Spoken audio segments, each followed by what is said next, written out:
So I just picked this Suzuki up last night and just looking over it. I mean, the first thing, of course, is this smashed up indicator. So that's like 10 quid's worth. The other thing is this seat. It's caught fire before, so there's obviously some kind of a problem. Tank has been resprayed black from red. I don't know whether this is original. The key, it's not a Suzuki key. It doesn't fit the steering lock. And there's only one key. Massive amounts of rust. Not on that one, but on this one really. It's really rusty. On the plus side, the electrics work. This light is on kind of crooked. I think that's an MOT failure, and it's got all evidence of battering. It's a non-runner, of course, and the amazing thing is you can't see it in this picture. It's the dirt, the level of dirt and grime. It looks like it's caught fire before. There's zero compression, and I think the timing chain has snapped. That's my first guess. I think a valve is stuck open. This spark plug is like the oldest spark plug I've ever seen. I think it's probably the original plug for a 20-year-old bike. But anyway, it's a good spark, but zero compression down there. And oh, can you get a grip of this? No, but the amount of the oil, it looks like all the oil's come out when the timing chains broke. That's a theory. This rear passenger peg is missing from here. That could be an MOT failure. And I will be wanting a new brake cylinder. This one is, I don't know, it squeaks like hell. But on the plus side, the starter motor works, and the battery was charged. Okay, so making some investigations. Can't actually see the timing chain adjuster here. Well, typical. This continues. I'm going to stop this.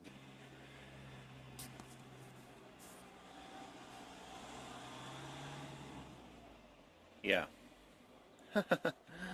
Check it out. It just doesn't want to film this bit.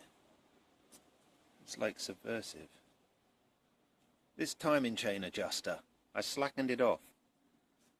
And there's some serious noises from the timing chain.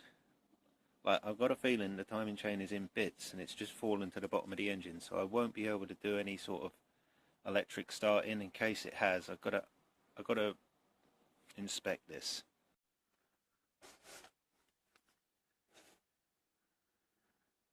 Oh, so the drain plug is attached to this triangular shaped device here. It's a 21mm socket.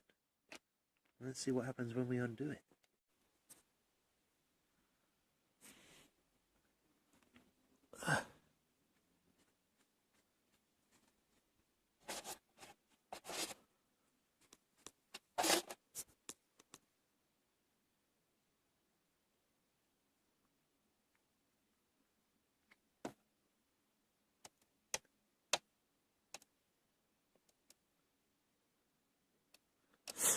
Well, obviously I couldn't have the oil up to warm because it's a non-runner.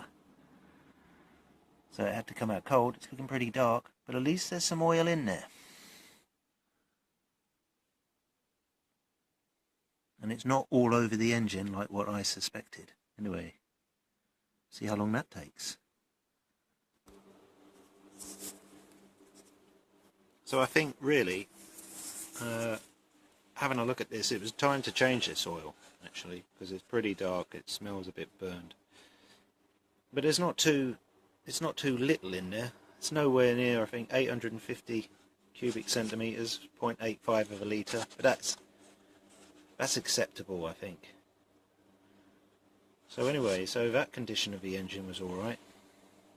Judging by the state of the oil, it's probably time to change the oil filter as well. Now in here there are a couple of O-rings, and I already need a new nut over there. I think the nuts do look like that, so I probably need two there and there. I've got a spring, a couple of O-rings, and the filter itself. So we'll see how we go. So having removed the oil filter, I think there's the O-ring stuck down the bottom there, which I'm going to leave. The other O-rings around here that had stuck when the engine peeled it off. There's the spring. It's quite a stiff spring. Managed the 2 nuts. Actually, that stud, that's the one with the nut missing. It does look, I mean, the stud looks complete, so I just need one more nut. Although this needs replacing, so we get some new nuts there. And this oil filter, I'm not seeing anything like that. It's not. The replacement part looks a bit different. Maybe it fits in that cage. That is a cage, Suzuki cage, but there's nothing written on it. I'm going to have to discover more. So I've removed the side panels, and according to the date code, these were made in May 2014, which means they're quite recent. And now it's time to remove this seat using these 2 securing nuts. This seat, if I was thinking of keeping this bike for any time, this seat would be going anyway. So we've removed the seat now. The process started quite simply. I undid the strap with the nut that's down there on the floor. Turns out it was something like a 5/8 or something. Anyway, and then there was one weird looking bolt here for the seat, and then one much shorter one on the other side. So the short one goes on the right side, and then basically the seat just pulled out. And this is evidence of I don't know, shenanigans for getting it through an MOT. By the looks of things, it looks like it's had something wired in there that isn't standard. This wiring, it's epoxy, it's speaker wire. So what that was for, we'll find out later. Alright, in order to take the fuel tank off, I shall be disconnecting the pipe here. It's rather a brittle pipe. I'm going to heat it up with hot water first, and a rag. Try and get that a bit supple to move with some red hot rag against the pipe. Can't use a blowtorch because it's too near the carb, obviously. And then you just unscrew these 2 bolts, and it's held on same as a DT with the rubber frame grips. Okay, further inspection reveals a real crummy paint job on this tank, which was once red. And if I'm keeping this bike, I'm getting rid of this tank. And it's got a dent on it anyway. And these tanks, actually, once you take these off with just some screws, they're quite cheap anyway. I mean, they're under 80 quid brand new, so with a better paint job than that. So with the tank removed, it's showing a bit of rust around the frame, but I think it's only surface. And we've got much better access now to this rocker cover, this barrel and cylinder head. There's quite a lot of oil. There wasn't as much as I thought there was, actually. It might just be, might not be as serious as I thought.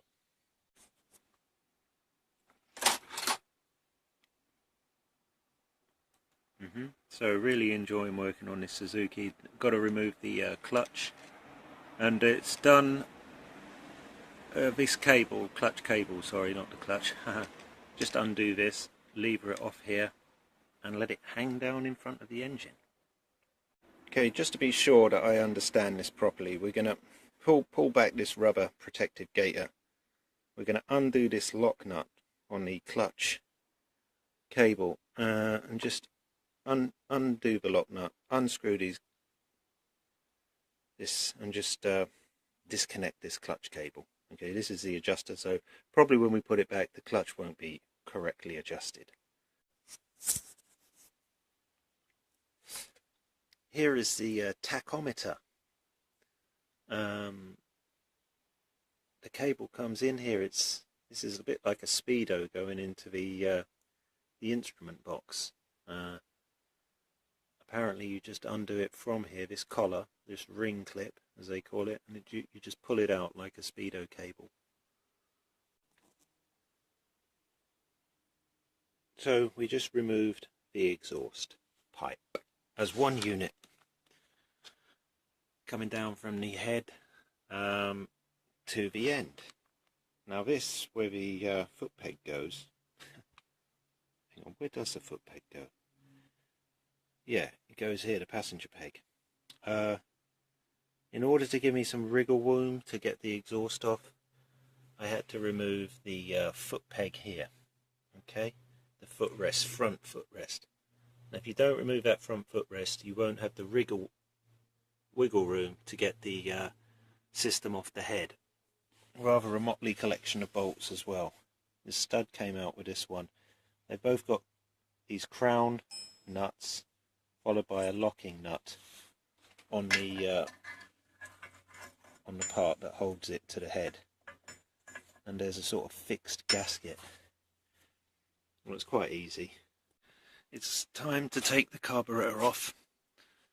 Now I'm shining the light on that Phillips head. That's the rear air filter, and I think basically if you unscrew that, and then there's one on the front down there. So look. Anyway, there's a front Phillips air clamp, and then basically you can wiggle the carburetor free. Although it seems to me that you may as well just take the throttle cable off and take the carburetor out and give it a clean. So I'm going to slacken this adjuster, okay, and then I'm going to remove the throttle cable, and I'm going to remove this carburetor completely, and even though there's probably nothing wrong with it, I won't need to take it to pieces.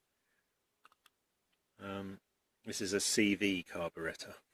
Right, in order to remove the carburetor, it did require quite a lot of jiggling, even though I'd undone this clamp.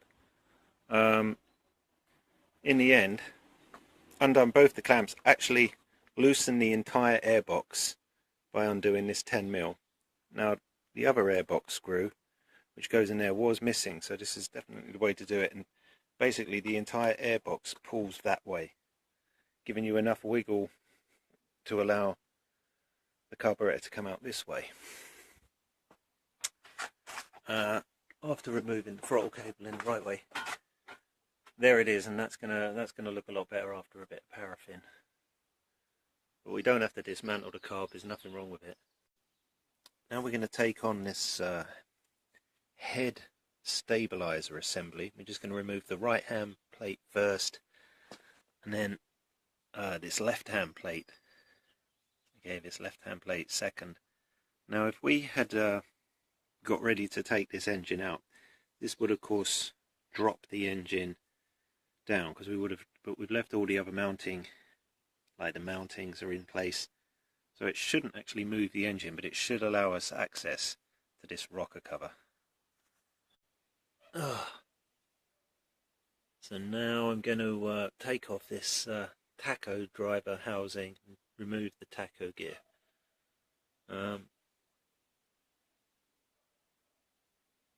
After removing the steady assembly, head steady assembly, got much more in the way of a view. Okay, I couldn't actually get the tacho housing off. I don't want to bang it off with a hammer in case it breaks, so I'm going to start to slacken off the rocker cover. Now I know that these black ones, this black one here and this black one there, I don't need to undo those, but the rest of them can be slackened off in a circular pattern. Okay, I've taken the head off, the rocker cover off, and the good thing is the timing chain is still in place. And not only is it in place, it's quite tight. It's a pretty good nick actually. In there I can see the timing chain guide, that looks in one piece, and down there, I mean, there's nothing that's dug a hole in the side of the engine, which is good. The cam was slipping. I mean, it's just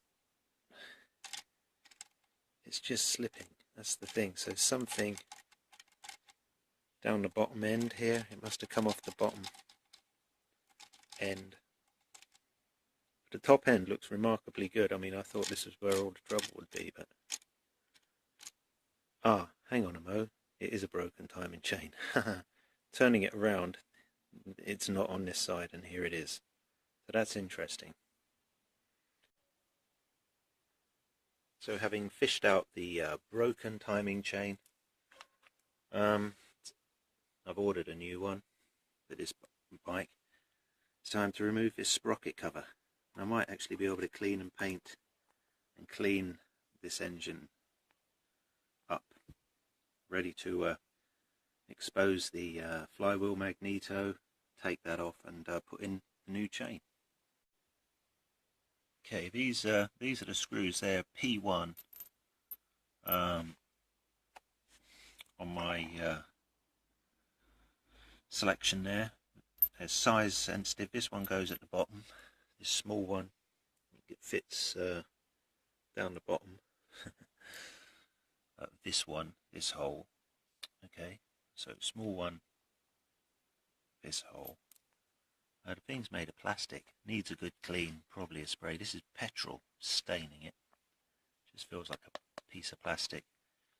And this tells you where the gears are: 1 down, neutral, 2 up, same as a DT50.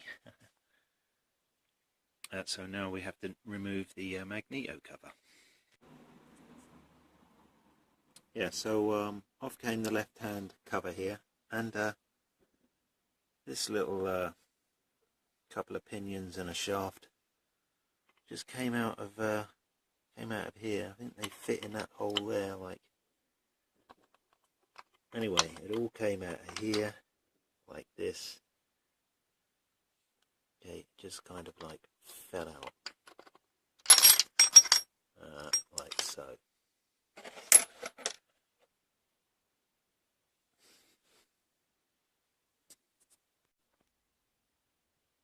Okay, it's time to undo the rotor magneto lock nut. And obviously, as we try and undo that 14mm nut, this is going to rotate. Okay, so here's the lock nut. The magneto lock nut, which we got off by holding a spanner on this part and just undoing it. Looking closely at it, the wood rough key seems to be non-existent. Should be a wood rough visible in there, and there were some threads and stuff. And I don't know. I don't fear the worst. And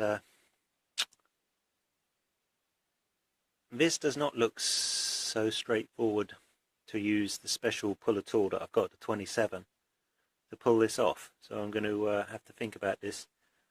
None of the special tools on the internet seem to fit this, so we're in trouble here.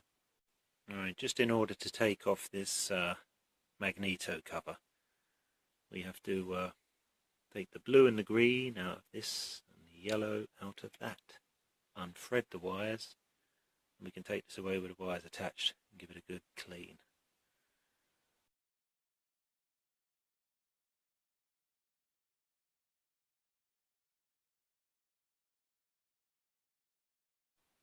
Okay, time to remove the cam chain tensioner assembly. So we're just going to undo this nut, which is the cam tensioner blade guide securing bolt. So I just removed the magneto with the 14 quid 30mm right hand thread puller, and this is what it looks like with the magneto removed. There's the wood rough there. Well, anyway, there is a wood rough key there. And there is the rear sprocket where the timing chain goes, which needs to be inspected. But it's looking pretty good from here. And there's the bearings. There's no bearing oil seal, I noticed, but that's probably natural. Anyway, it looks all clean in there, considering it was a broken timing chain. There's no damage, which is the important thing. And also, looking from the top, you would expect to see massive wear here or here, and it's all pretty good. And the guides were clean as well, so nice.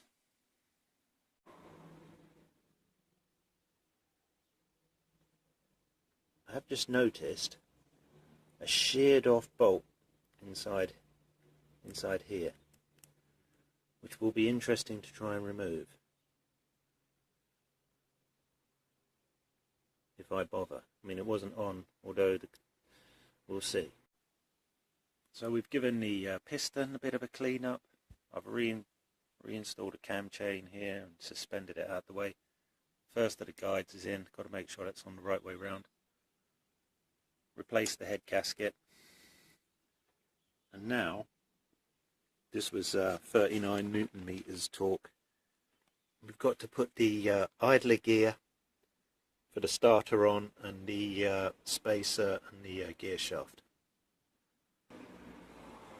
So we put the idler gear in, then the shaft, then the spacer, and it's all held in place by a piece of clean rag, because otherwise it all falls out. But then we've moved the stator around to top dead center, and it's all sitting pretty.